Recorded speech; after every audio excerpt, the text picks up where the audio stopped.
Is owner mór dom sé bheith an seo ag oscailt na hócáide speisialta seo atá duine ag cartús le mór chuige bliain gaile dachas an seo sa cábhán am líana.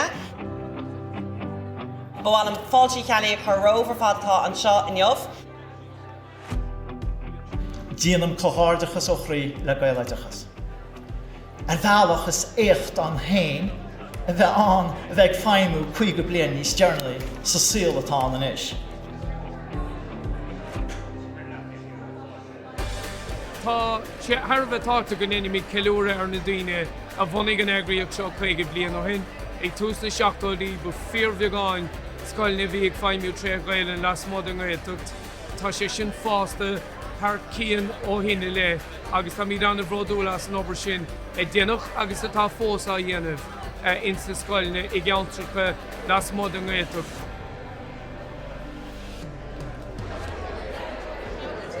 The Gael Edicus a gopper sa gurt seo le chuige blian ag géirí cíntú gofuil Edicus ar ord caighán ar fáil de fáistí na tíre seo ag an mún levéil agus ag idir van levéil. Agus le riad blianta nús tam de pléile arnán na níonraí freisin.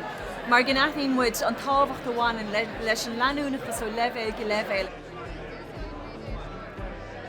Ar nóí táid ag déana ceúra ar éachtaí na thnáil na buach faointí agus na rudí iontacha atá bantamach ag na scoilení lilín chuige blian ó bunaíú gaile agus tá tú fás rudí iontacha tar éis táirliú.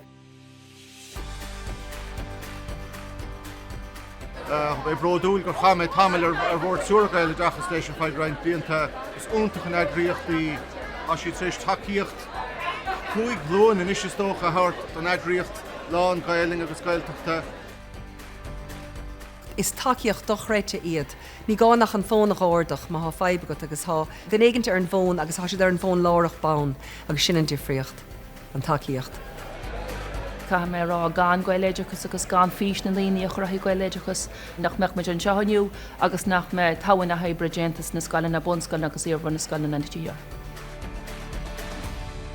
Sus ceúr ar an luach agus an passion atá gunne ar fad. Gachaile duine atá sa seomar seo agus muid ar fad a clúr an éidir sláán gailge agus gailteachta le chéile.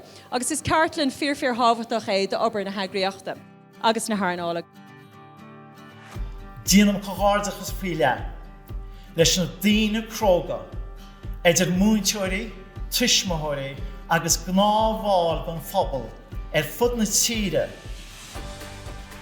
gur a fís agus spiridachab tús a chuir leis an réibhróid seo do gomid gaiileidechas sa látainniuha.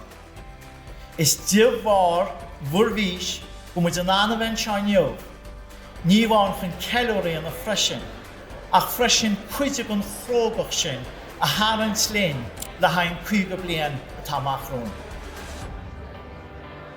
Go maithmuid agus go menmuid beú ar an nám seo i ríist an bhíonn seágan. Go míle maith.